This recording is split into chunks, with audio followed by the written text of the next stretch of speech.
Welcome back. Today, we are diving into the energetics of visibility and creating your energetic container for how you're going to engage with visibility, with having new levels of eyes on you, more people coming into your world. And so, we're actually going to set the standards for what it looks like to be visible and how you're going to choose to engage, as well as sales, because you will have something that you're sharing and offering to the world, and you're going to be calling people in. And as that happens, there can be all of these energetic pulls on your energy field. So it's really important that we set a container to hold you so that your nervous system feels safe, so that you don't burn out, and so that visibility is fun and enjoyable because that is how it's meant to be. So I'm going to share with you the worksheet that we're going to work through today. This is your personal visibility and sales standards guide. And it's really important to put this into place before you really expand the amount of attention that you're receiving. Again, so that you feel safe. You're pouring out from a full cup. You're not over giving. You're not falling into old tendencies of like people pleasing or being codependent. So it's really important to just look at this before you expand in your visibility. So the first part is going to help you really regulate your nervous system and anchor into what that feels like so that you can easily start to tell when you are dysregulated or moving towards dysregulation. The second part is how you're going to anchor into self-trust so that you know you're coming from a very aligned place versus a survival of survival energy. So the first two parts are where you're going to go through and do the self-work. A couple of things I want to touch on in this worksheet. Part three, this is your energetic standards for how you're going to engage with people. So what you want to do is look at who are you choosing to follow. In the beginning, when you start getting visible, it can be really natural to think like, oh, I have to follow everyone back who's following or commenting or engaging, or I need to go and follow all of my clients, or I need to go and do all of these things. You want to follow from a place of I don't need to, but I am choosing to, because it is still your algorithm. It is still content that you are exposed to.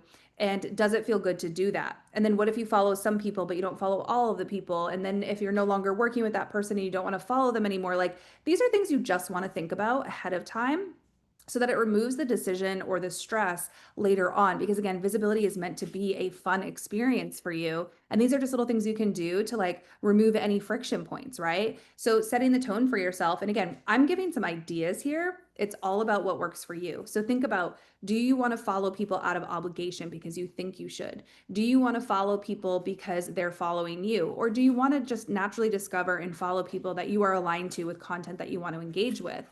How are you going to handle it if you unfollow somebody, right? Especially as you start to get a lot of exposure, people will notice if you're following or unfollowing them. And so you just want to think about these things ahead of time. I'll share with you my personal practice. I don't really follow anybody. And for me, this is like a protection mechanism because I want my own social media experience when I'm going on as a user and not a creator to feel really good and uplifting. And so, like, all of my content is like really cute dog and cat things and just animal things because that's what makes me feel really good when I log on to social media. I don't want it to drain me. I don't want it to implant thoughts or ideas into my head that I certainly don't need more things to clear out of my subconscious. I want to feel good. And so I choose to not follow clients. I choose to not follow really a lot of people in general. I like to keep my content super clean so that, again, it feels good for me to log on. The other part of that is in the beginning, I was super codependent and I used to just like follow everybody. And that just didn't make sense because I'd feel like, oh my God, they're engaging with my content. I need to follow them back. Or they engage every day. I need to follow them back. Or they're working with me. I need to follow them back. That's not coming from a clean energy. That was coming from codependence, right? And so for me, I just have a standard where I just don't really follow anybody. And it's not for any reason. It's literally just because when I go on social media, I want it to feel good. And what feels good to me is animal content and things that just like make me laugh or make me smile. So that's what my algorithm looks like. But you get to decide what those standards are for you, what feels good. And when you decide that ahead of time, and then you're faced with that first question, like a client says to you, why aren't you following me? Or maybe, somebody asks you for a follow back. Or maybe someone's DMing with you and engaging with you, and they're wanting a follow, right? Because a lot of times people are using follows to either reflect acceptance or rejection. And so these are all things I just don't want to participate in. So for me, I just don't engage with it at all. I follow the animal content. It keeps it super clean, cut, and clear for me, right? You decide what works for you. And when you have these standards in place, then you just have something that you don't have to think about later on.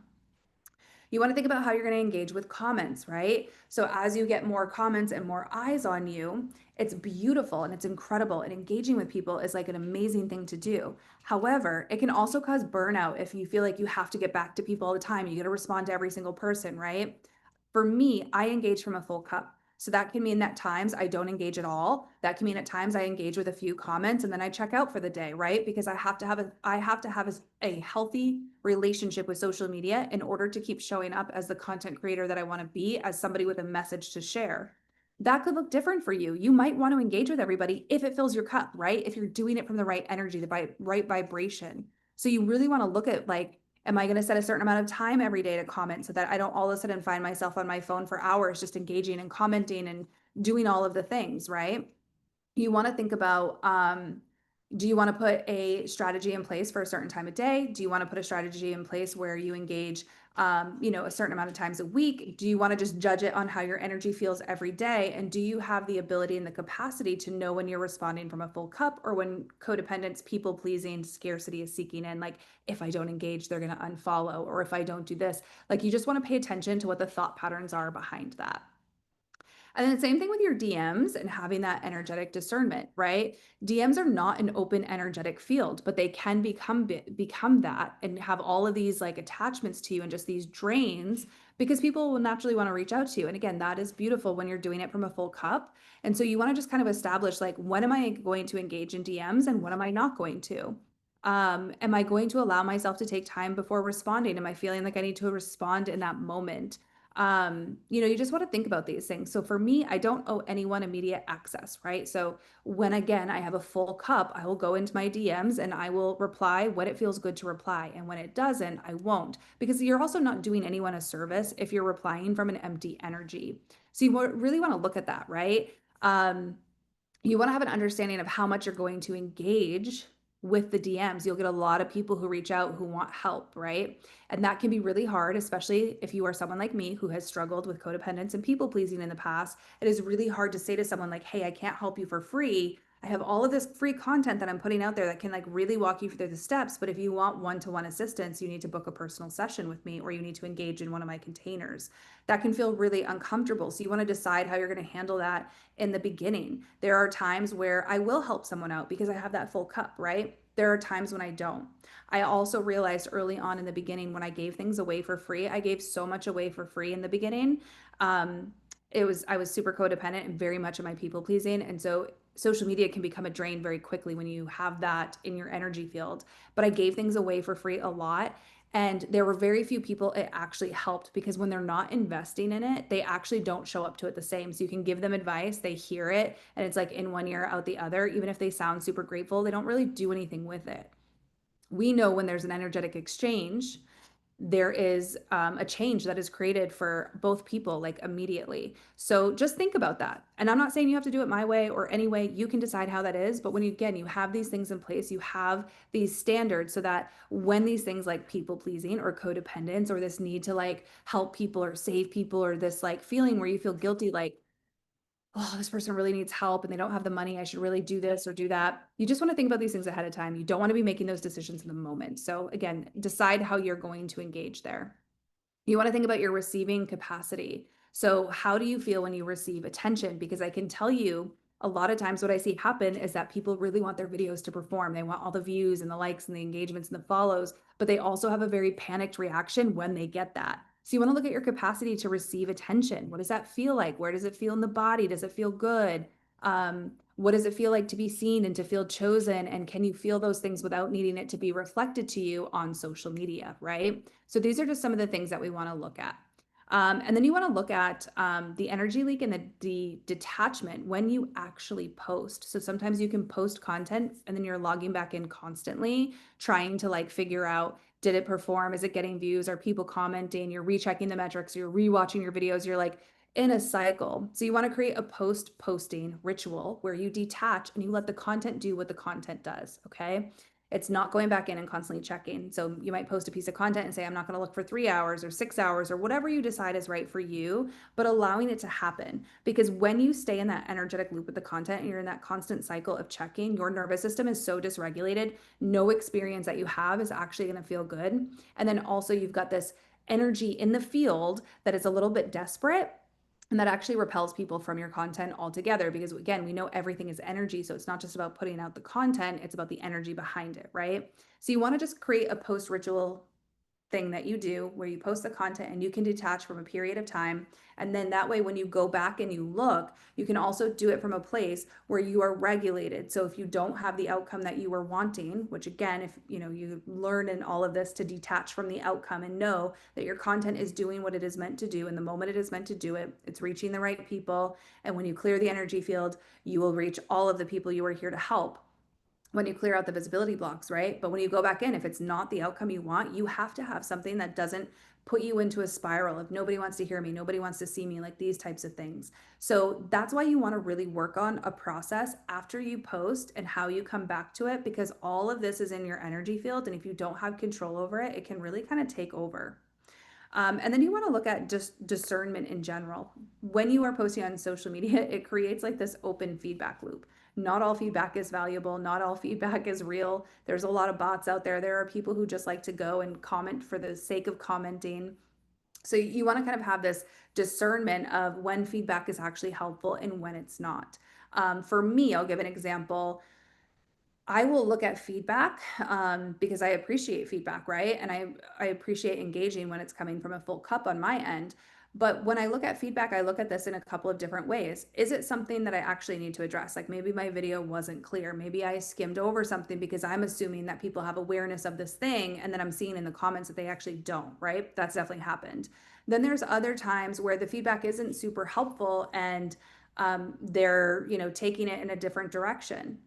That's fine. They're allowed to have their opinion. It's not going to have an impact. So I really look for like the feedback that is constructive and positive and adds value, versus those who are just there to express their opinion, which I love seeing people express their opinion. It doesn't mean I'm going to take them on. So you want to have something wrapped around here where you know how to engage with the feedback that you're getting.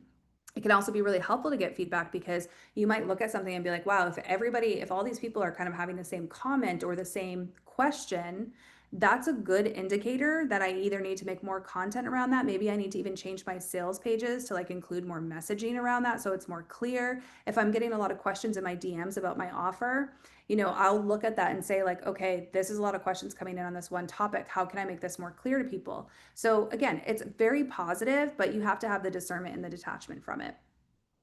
You want to just be aware of like the shame and the exposure, right? This is just going to come up as we are expressing ourselves to the world for the first time, and on global platforms and on places where we can't control perception. We can't respond to energy that's in front of us, right? And so it can naturally just activate shame.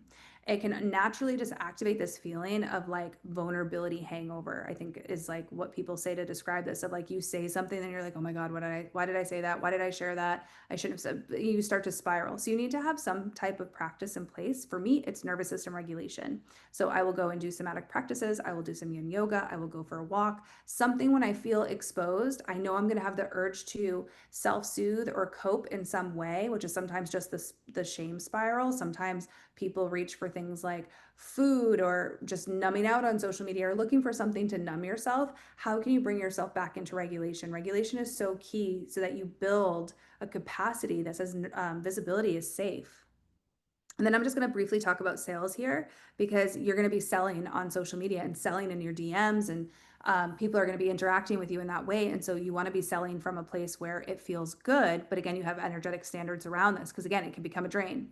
So you want to think about like, there's a whole section in here on sales and how to sell. And so the energy of it. But what you really want to think about here is, what is your follow-up strategy? So if you put an offer out there and you start getting DMs and people are asking questions, or people are looking for guidance on which offer is right for them, or just all of these different things, what you want to have in place is some type of policy of like, I'm willing to answer XYZ amount of questions, right? For me, I will answer 1 to 2 questions, because I have enough content out there at this point where you should be able to get the vibe, the feel. My sales pages are very detailed, so you know what you're getting in there. And oftentimes I find people are asking questions that are already on the sales page. So they're just not taking the time to look at it. And I'm not going to like pour energy into that, right? Because I know the avatar that is aligned for me doesn't need that type of like hand holding and walkthrough. So sometimes people ask really valid questions, and I appreciate that. And I'm happy to answer those questions. And it can also be that feedback loop that says, oh, that is something I should add to my sales page to make this more clear so it answers other people who may have that question. But there are people who have no intention to buy, they're not really activated into change, and they will ask you 1,000 different questions, and that conversation goes nowhere. So for me, it's 1 to 2 questions, and then I'll just disengage and say, hey, here's the information, you make the decision. So decide how many times you're willing to follow up, decide how you are willing to talk to people about your programs. For me, I don't like to come from an energy of I'm going to convince you to work with me. I have a lot of content out there. I have my offers out there. I talk about them often. I want people to make the decision to work with me and to feel good about it. So I answer 1 to 2 questions, and then it's on them to decide, are they ready to enter that level of change? And if not, that's okay, right? It's all good. None of it is a reflection on me, and none of it is a reflection on them. So just decide what that looks like for you. In the beginning, it can actually be super helpful and valuable if you can dive into this with people and understand where their questions are coming from and if you need to make your sales page more clear. But as you make those refinements, you get to a place where the information is there and available, and then you are able to step back and say, here's what my boundary is, right? Okay, so you're going to set these energetic standards, and then you're going to think about how you choose to sell, right? There's no one right way to sell. And in the selling content section, I do share a bunch of different ways you can do this. You can soft sell, you can hard sell, you can nurture, you can convert. There's different ways, right? But you just want to think about what your strategy is. So, like, I sell from leadership, not scarcity. I sell from truth, not fear. Like, really anchoring into the energy of what your sales is and what you are inviting people into. Finally, questions around boundaries, energies, and access, because we need to look at this and understand what questions we will be willing to answer, what questions we will not be willing to answer in general, because you're going to get people who want advice, you're going to get people who want to buy from you, you're going to be people who are requesting videos, you're going to just get all kinds of different interactions. So when you decide this ahead of time, you don't have to go through that confusion period when that first experience happens. And then you just want to look at content boundaries in general, right? You do not want to create content from a place of dysregulation, urgency, self-abandonment, the like need because like, oh, I need to be posting. In the beginning, you're going to want to post more so you can work through the visibility blocks. But as you build that, you want to be posting from a place of inspiration and creativity, not this like urgent, energetic place that also is carrying like scarcity and old programming. So you just want to be aware of what that looks like. We don't want to seek validation. We don't want to be trying to prove our worth. We don't want to be trying to like earn our safety. We want to lead, express our truth, share our mission, and do what we came here to do. And so when again, you set these standards, you will notice when you are showing up to your content and you're feeling insecure and you're wanting validation. And so we can stop that before it happens, because when you enter the old patterns, it starts to bring up the old programs, and it can just make visibility uncomfortable. So you're going to set your visibility codes and your sales codes. This is really important to do, again, because it's all about keeping your nervous system regulated so that visibility is a positive experience, because it actually gets to be really fun when you have these things in place to protect yourself, to protect your energy, and to also make it exciting in a place that you want to go and you want to show up. So set these standards. And then this will be your energetic container, and you can review and evolve with this as you change and mold more into the true authentic version of yourself. As you see what feels good with your engagement, you can change all of this container as you're evolving. Everything should evolve with you. So you got this, and have so much fun. Set your boundaries and just make sure you stick by them.